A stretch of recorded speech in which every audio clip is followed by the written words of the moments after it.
العالمين وصلى الله على محمد وآله الطاهرين صلى محمد اللهم صل على محمد وآل محمد. أما بعد فقد قال الله سبحانه وتعالى في كتابه المجيد بسم الله الرحمن الرحيم ولقد أرسلنا نوحا إلى قومه فقال يا قوم اعبدوا الله ما لكم من إله غيره أفلا تتقون. صدق محمد. اللهم صل على محمد وآل محمد. سورہ مومنون کے بارے میں جہاں عرض کر رہا تھا کہ اللہ تبارک و تعالیٰ نے مومنوں کی صفات بیان کی، اس کے بعد اللہ نے پھر اپنی نعمتوں کا تذکرہ کیا، نباتات کا، پانی کا، کل جو عرض کیا اللہ نے چوپایوں کا تذکرہ کیا۔ اب اس آیت میں اللہ نے جو بیان کیا، جو اللہ کے پہلے رسول اولو العزم صاحب شریعت پیغمبر ہیں کہ انہوں نے اپنی قوم کو کیا تبلیغ کی کہ وَلَقَدْ أَرْسَلْنَا نُوحًا إِلَىٰ قَوْمِهِ، کہ ہم نے حضرت نوح علیہ السلام کو اپنی قوم کی طرف رسول بنا کر بھیجا۔ فقال، تو جناب نوح علیہ السلام نے فرمایا یا قوم اعبدوا اللہ، کہ اے میری قوم اللہ کی عبادت کرو، مَا لَكُم مِّنْ إِلَٰهٍ غَيْرُهُ، اللہ کے علاوہ کوئی تمہارا معبود نہیں ہے۔ افلا تتقون، کیا تم اس بت پرستی سے پرہیز نہیں کر سکتے؟ اب یہاں پر جتنے بھی انبیاء تھے ان کی جو تبلیغ کا ایک مشترک چیز تھی وہ لوگوں کو شرک سے بچانا تھا اور لوگوں کو توحید کی طرف بلانا تھا۔ اب اس میں دو راہ ہیں، ایک وہ جو آسمانی مذاہب کے پیروکار ہیں ان کی رائے ہے کہ سب سے پہلے توحید پرستی تھی، پھر لوگ توحید پرستی سے شرک کی طرف جاتے رہے، یعنی پہلا انسان حضرت آدم علیہ السلام تھے، وہ نبی تھے، توحید پرست تھے، توحید پرستی کی دعوت دی، پھر اس کے بعد لوگ توحید پرستی سے شرک کی طرف گئے کہ سب سے پہلے ان کا بیٹا جو قابیل تھا جب اس نے دیکھا کہ میری قربانی قبول نہیں ہو رہی،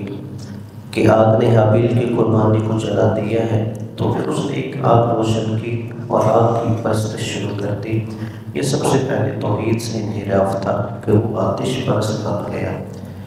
تو حضرت نوح علیہ السلام جو تھے وہ حضرت آدم کی 10ویں پشت میں تھے، یعنی 10 نسلیں گزر گئیں، تو اس وقت اتنا زیادہ انحراف ہو گیا، لوگ اتنے زیادہ شرک کی طرف چلے گئے کہ اللہ نے جناب نوح کی تبلیغ کا جو اہم چیز بیان کی قرآن میں وہ اسی چیز کے بارے میں کہ وہ لوگوں کو شرک سے بچا رہے تھے۔ اور جو مادیت پرست ہیں وہ یہ کہتے ہیں کہ شروع میں انسان توحید پرست نہیں تھا، شروع میں انسان مظاہر قدرت کی پرستش کرتا تھا، کوئی چاند کی پوجا کرتا تھا، کوئی ستاروں کی، کوئی سورج کی، کوئی جانوروں کی جیسے گائے وغیرہ کی۔ تو آہستہ آہستہ ان کے نظریے کے مطابق لوگوں کا جب عقل شعور پختہ ہوتا گیا تو وہ ایک خدا کی طرف آ گئے، لیکن قرآن اور آسمانی مذاہب کی تعلیمات اس چیز کی نفی کرتے ہیں کہ لوگ شرک سے توحید کی طرف نہیں آئے بلکہ توحید سے شرک کی طرف جا رہے تھے۔ اور صحابہ پیغمبروں کی تبلیغ کا اہم مرکز یہی تھا کہ لوگوں کو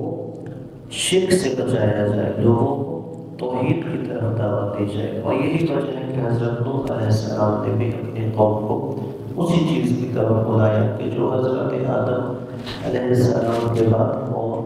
شرک کی طرف چلی گئی تھی۔ اور حضرت نوح علیہ السلام کی جو تبلیغ کا مرکز تھا وہ عراق کے علاقے تھے، اور عراق کے علاقوں میں ہی آپ نے تبلیغ کی، چونکہ جو انسانیت کی صورت اتنی پھیلی ہوئی نہیں تھی بلکہ چند مخصوص علاقوں تک کی انسانیت موجود تھی،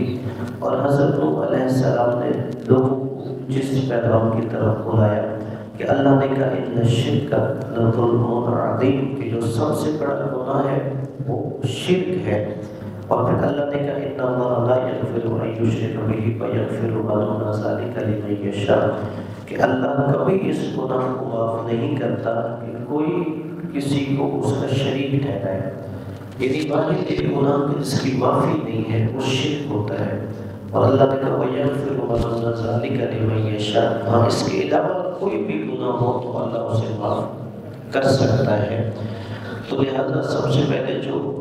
جناب نوح کی تعلیمات میں سے ہے، ہمیں اس چیز کی طرف متوجہ ہونا چاہیے کہ اسلام کی اور تمام انبیاء کی تعلیمات کا جو اہم مرکز ہے لوگوں کو توحید کی طرف بلانا اور شرک سے بچانا، کہ ہمارے کسی قول فعل یا عمل سے شرک کی طرف نہ بلایا جاتا ہو یا اس کا شائبہ نہ ہو۔ تو ہے کہ اللہ تبارک و تعالیٰ ہم سب کو اس برائی سے محفوظ رکھے۔ اب کیسے حوالے سے یا کوئی اور سوال ہو تو آپ پوچھ سکتے ہیں۔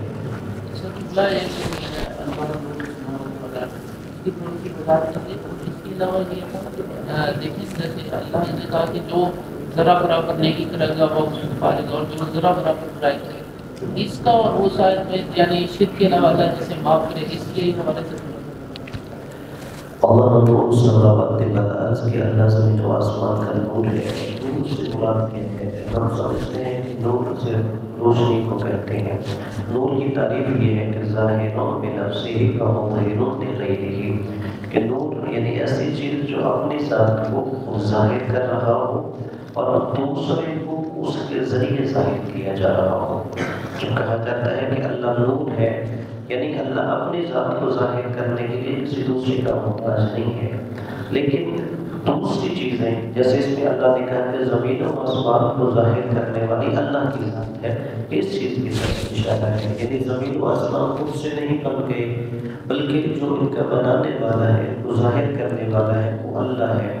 اور جبکہ اللہ نور ہے لیکن اپنی ذات میں وہ کسی کا محتاج نہیں ہے کہ کسی نے اللہ کو جو عطا کیا ہو۔ اور جو دوسرا آپ نے کہا فَمَن يَعْمَلْ مِثْقَالَ ذَرَّةٍ خَيْرًا يَرَهُ وَمَن يَعْمَلْ مِثْقَالَ ذَرَّةٍ شَرًّا يَرَهُ۔ جو ذرہ برابر نیکی کرے گا یا برائی کرے گا وہ دیکھ لے گا۔ یہ اس بات کی طرف اشارہ ہے کہ ہر انسان کا عمل جو ہے وہ لکھا جا رہا ہے۔ جیسے اللہ نے کہا کہ لا یغادر صغیرۃ ولا کبیرہ، کہ کوئی بھی انسان کا چھوٹا یا بڑا عمل ایسا نہیں ہے کہ جو انسان کے نام اعمال میں نہ لکھا جا رہا ہو، لیکن اس کے ساتھ انسان کے لیے باب توبہ کھلا ہوا ہوتا ہے۔ اگر کوئی برائی کر رہا ہے توبہ کے ذریعے اس گناہ کو معاف کروا سکتا ہے، اور جو نیکیاں ہیں وہ تو خدا کے پاس محفوظ ہو رہی ہوتی ہے۔ اور شرک بھی جیسے میں نے کہا کہ وہ معاف نہیں ہوتا، ہاں اگر کوئی انسان اپنے اس شرک سے توبہ کرے اللہ کی بارگاہ میں تو اللہ اسے معاف کر سکتا ہے، لیکن اس کا اشارہ اس چیز کی طرف ہے کہ اگر کوئی انسان مشرک مر جائے تو اس کی بخشش بالکل نہیں ہے۔ صلی اللہ علیہ وسلم۔